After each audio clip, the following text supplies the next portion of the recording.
So, we've got people trying to manipulate us and hack our dopamine systems to behave like they're little pawns. That's happening. How do we then hack our own dopamine system? How do we make our dopamine work for us to get what we want, right? Can you outsmart your own dopamine, right? It's kind of getting a little obscure and meta, but can you trick the trickster? Yes, we're playing with fire here, but is there a way to do it and not get burned too badly? How do you balance out your dopamine system so you can pursue things you care about without letting them take over your life?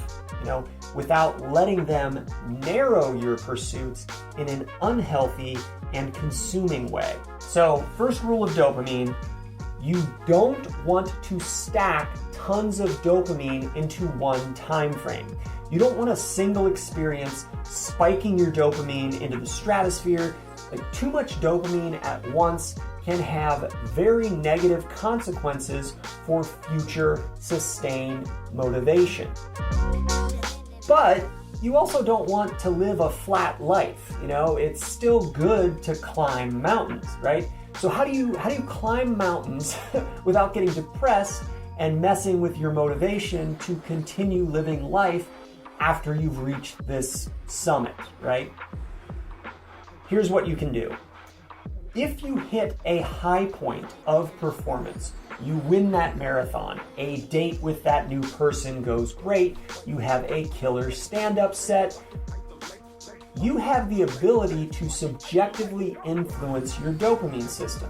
You can subjectively tell yourself, okay, that was good, that was fun, I'm glad that happened. You can celebrate the win. However, don't celebrate too hard. Don't psych yourself up and get too amped. Act like you've been there before. Don't expect high dopamine every time you do something right. That's going to help keep your dopamine in check. You're not getting as much of a high, right? Granted, but you're also not getting as much of a crash. It's a smoother ride. You'll be able to stay pursuing whatever you're after without burning out by being unable to reach an ever-escalating, consistently rising dopamine high.